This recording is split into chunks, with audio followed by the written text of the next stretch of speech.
পড়ার বিষয়ের পক্ষ থেকে বলছি, তোমরা যারা ক্লাস 12-এ পড়ছো, থার্ড সেমিস্টার পরীক্ষা শেষ হয়ে গেছে এবং উচ্চ মাধ্যমিক শিক্ষা সংসদ বহু পূর্বেই তোমাদের ফার্স্ট সেমিস্টার কবে পরীক্ষা শুরু হবে সেটা নির্ঘণ্ট দিয়ে দিয়েছে। তোমরা জানোই 10ই এপ্রিল 2026 সাল 10ই ফেব্রুয়ারি 2026 সালে তোমাদের ক্লাস 12-এ ফার্স্ট সেমিস্টার পরীক্ষা শুরু হবে। এডুকেশন বা শিক্ষাবিজ্ঞান পরীক্ষা হবে 17ই ফেব্রুয়ারি সকাল 10টা থেকে দুপুর 12টা পর্যন্ত। এবং আমরা পড়ার বিষয়ের পক্ষ থেকে তোমাদের ক্লাস 12 ফার্স্ট সেমিস্টার এডুকেশন প্রথম চ্যাপ্টার শিক্ষণের আমরা সাজেশান দিয়ে দিয়েছিলাম এবং আমরা কথা দিয়েছিলাম যে আমরা যে সাজেশানগুলো দিচ্ছি তার কিন্তু আমরা নোটগুলো দিয়ে দেবো এবং সেই নোটগুলো অবশ্যই বুঝিয়ে দেবো, কারণ তুমি যদি নোটটা বুঝতে না পারো তোমার কাছে কোনো গুরুত্ব নেই। আমরা যে প্রথম চ্যাপ্টারটা ক্লাস 12 ফার্স্ট সেমিস্টারের দেখতেই পাচ্ছ যে ইউনিট 1-এ 3টে চ্যাপ্টার আছে, তার এই 3টে চ্যাপ্টার থেকে 2 নম্বরে একটা এবং 10 নম্বরে একটা লিখতে হবে, টোটাল 12 নম্বরের থাকবে। আমরা এই শিক্ষণ চ্যাপ্টারের 2 নম্বরের বা 10 নম্বরের সাজেশান দেওয়া হয়ে গেছে। আজকে আমরা এই শিক্ষণ চ্যাপ্টারের 2 নম্বরের যে অবজেক্টিভ হতে পারে তার প্রথম পার্টটা কিন্তু আমরা দেব। তাই চলো আমরা শুরু করি। দেখো, প্রথম প্রশ্নটা হচ্ছে শিক্ষণ কৌশল কাকে বলে। শিক্ষণ কৌশল মানে কোনো কিছু করতে জানা।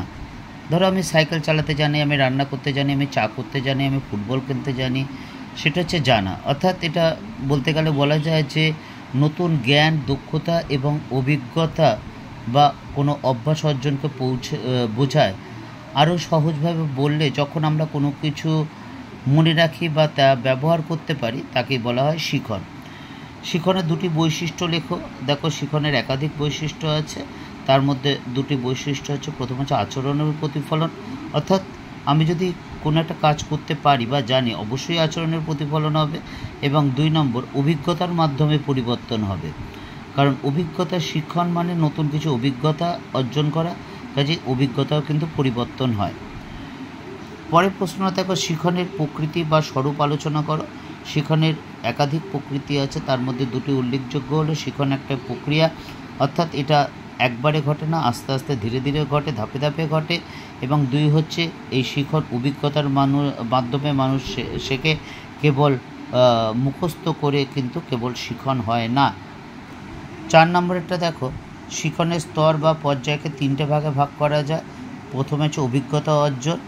এই অভিজ্ঞতা অর্জন কাকে বলে? দেখো, স্মৃতির প্রথম স্তর যেখানে শিক্ষার্থীরা শেখে তাকেই বলে অভিজ্ঞতা অর্জন। তারপর সংরক্ষণ, যে অর্জিত অভিজ্ঞতাকে মনে রাখা বা ধরে রাখাকে সংরক্ষণ বলে। তারপর পুনরুত্থাপন। এই পুনরুত্থাপনের আবার 2টো ভাগ, একটা হচ্ছে পুনরুদ্রেক, একটা হচ্ছে প্রত্যভিজ্ঞা। পুনরুদ্রেক হচ্ছে অর্জিত অভিজ্ঞতাকে চেতন মনে বা নিজের জ্ঞানের স্তরে নিয়ে আসা।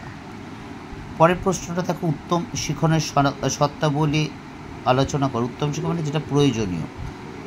একটা হচ্ছে শিক্ষণীয় বস্তুকে অর্থপূর্ণ করে তোলে, এবং যদি আমি শেখার পর সেটা যদি প্র্যাকটিস না চালিয়ে যায় বা অনুশীলনী না চালিয়ে যায় তাহলে কিন্তু ভুলে যাওয়ার সম্ভাবনা থাকে। কাজেই জানার পর বা সম্পূর্ণ শিখন হওয়ার পরেও অনুশীলন চালিয়ে যাওয়াকে বলা হয় অতি শিখন। পরের প্রশ্নটা থাকে খুবই গুরুত্বপূর্ণ, পুনরুদ্রেক ও প্রত্যভিজ্ঞার মধ্যে পার্থক্য। অর্থাৎ শিখনের যে 3য় স্তরের 2টি ভাগ, পুনরুদ্রেক ও প্রত্যভিজ্ঞা, তার 2টি পার্থক্য চেয়েছে। প্রথমত হচ্ছে অর্জিত শিখন ও অভিজ্ঞতাকে ঠিক সময় স্মরণ করাকে বলা হয় পুনরুদ্রেক। অর্থাৎ তুমি কাউকে ধরো চেনো, তাকে দেখার সাথে সাথে মনে পড়া, এটাই হচ্ছে পুনরুদ্রেক। আর প্রত্যভিজ্ঞার কথাটা হচ্ছে চিনে নেওয়া। 2 নম্বর, পুনরুদ্রেক অপেক্ষাকৃত জটিল মানসিক প্রক্রিয়া, কিন্তু প্রত্যভিজ্ঞা তুলনামূলকভাবে সোজা। 7 নম্বরের প্রশ্নটা দেখো, শিখনে প্রভাব বিস্তারকারী উপাদান। অর্থাৎ আমরা যে কোনো একটা জিনিস শিখছি, সেই যে জিনিসগুলো আমাদের সাহায্য করে তার উপাদানগুলো হচ্ছে, দেখো, পরিণমন, প্রেষণা, স্মৃতি বা স্মরণ, কল্পনা, মনোযোগ এবং আগ্রহ। এবার পরিণমন বা ম্যাচুরিটি কাকে বলে? যে পরিণমন সম্পর্কে সর্বাধুনিক যে মতবাদ হচ্ছে সেটা শিখন নিরপেক্ষ অনুশীলনহীন যে প্রক্রিয়া ব্যক্তির মধ্যে স্বতঃস্ফূর্তভাবে সংগঠিত হয় এবং ব্যক্তির আভ্যন্তরীণ বৃদ্ধিতে সহায়তা করে তাকেই বলা হয় পরিণমন। দেখবে আমাদের ম্যাচুরিটি এটা কিন্তু কোনো কিছু শেখা হয় না, এটা বয়সের সাথে সাথে বা অভিজ্ঞতার ঘাত প্রতিঘাতে আমরা কিন্তু অর্জন করি, এটাকেই বলা হয় ম্যাচুরিটি। আমরা অনেক সময় বলি দেখ বড় হলো কিন্তু ম্যাচুরিটি হলো না, বা অনেক তাড়াতাড়ি ম্যাচুরিটি হয়ে গেল, এটাই হচ্ছে পরিণমন। পরের প্রশ্ন থাকে পরিণমনের দুটি বৈশিষ্ট্য লেখো। একটা হচ্ছে পরিণমনের একটা হচ্ছে বিকাশ প্রক্রিয়া, এবং 2 নম্বর হচ্ছে এটা সহজাত এবং সর্বজনীন, অর্থাৎ নিজে নিজে হয় এবং সবারই হবে, কম বেশি যাই হোক না কেন সবারই হবে। পরের প্রশ্নটা দেখো শিখন ও পরিণমনের মধ্যে দুটি সাদৃশ্য দেখো। শিখন ও পরিণামের দুটো সাদৃশ্য দেখা, দুটোই কিন্তু আচরণের পরিবর্তন ঘটায় এবং দুটি ব্যক্তি নির্ভর, অর্থাৎ মানুষের মধ্যেই কিন্তু ঘটে। এবার পার্থক্য দেখো, শিখন একটা মানসিক প্রক্রিয়া, অর্থাৎ নিজেকে চেষ্টা করে শিখতে হয়, কিন্তু ম্যাচুরিটি কিন্তু একেবারে অটোমেটিক্যালি হয়, জৈবিকভাবে হয়। শিখনের জন্য অনুশীলন প্রয়োজন। কোনো একটা জিনিস শিখতে গেলে, ধরো আমি সাইকেল চালানো শিখবো, তার জন্য কিন্তু অনুশীলন দরকার, কিন্তু পরিণমন কিন্তু একটা স্বতঃস্ফূর্ত প্রক্রিয়া। আমাকে ম্যাচুরিটি করতে হবে, আমাকে ম্যাচুরিটি হতে হবে, আমাকে ম্যাচিওর হতে হবে, এই বলে কিন্তু কোনো অনুশীলন বা শেখা যায় না। পরের প্রশ্ন দেখো শিক্ষায় পরিণমনের ভূমিকা। শিক্ষায় পরিণমনের বিশেষ ভূমিকা আছে। শিক্ষা মানুষের চিন্তাধারা, বোধশক্তি এবং বিশ্লেষণ ক্ষমতার বিকাশ ঘটায়, কারণ যেরকম ম্যাচুরিটি হবে সেই অনুসারে কিন্তু আমরা সেই কোনো একটা জিনিসকে বিশ্লেষণ করতে পারি বা চিন্তাধারা বা বোধশক্তির বিকাশ ঘটাতে পারি। 2 নম্বর হচ্ছে মানসিক পরিণমন। শিক্ষা আবেগ, অনুভূতি ও মানসিক উন্নতি ঘটায়। প্রেরণা বা মোটিভেশন কাকে বলে?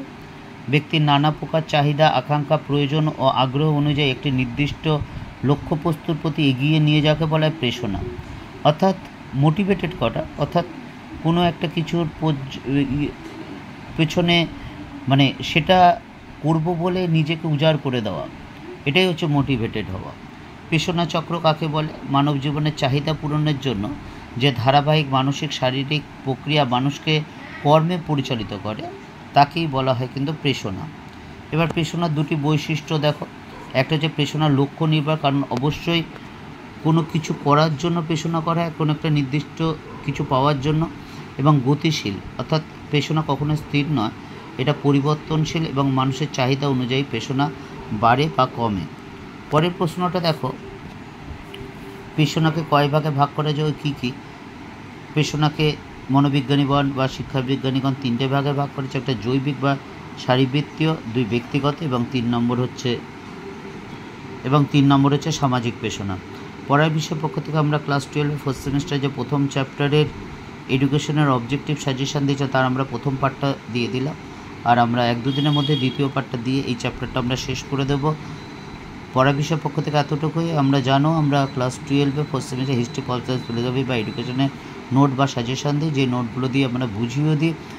যদি ভালো লাগে অবশ্যই চ্যানেলটা লাইক করে সাবস্ক্রাইব করে বেল আইকন টিপে রেখো, এবং তোমাদের জন্য আমরা নিত্য নতুন যেগুলো দরকার সেই মতো তোমাদের জন্য আমরা নিয়ে আসছি। এছাড়া উচ্চ মাধ্যমিক শিক্ষা সংসদ থেকে তোমাদের জন্য কোনো নোটিফিকেশান দেয় তাও আমরা কিন্তু নিয়ে আসছি। কাজেই যদি মনে হয় ভালো লাগছে অবশ্যই চ্যানেলটা লাইক করে সাবস্ক্রাইব করে বেল আইকন টিপে রেখো। পড়ার বিষয়ের পক্ষ থেকে এতটুকুই। অগ্রিম শুভেচ্ছা রইল সকলের জন্য।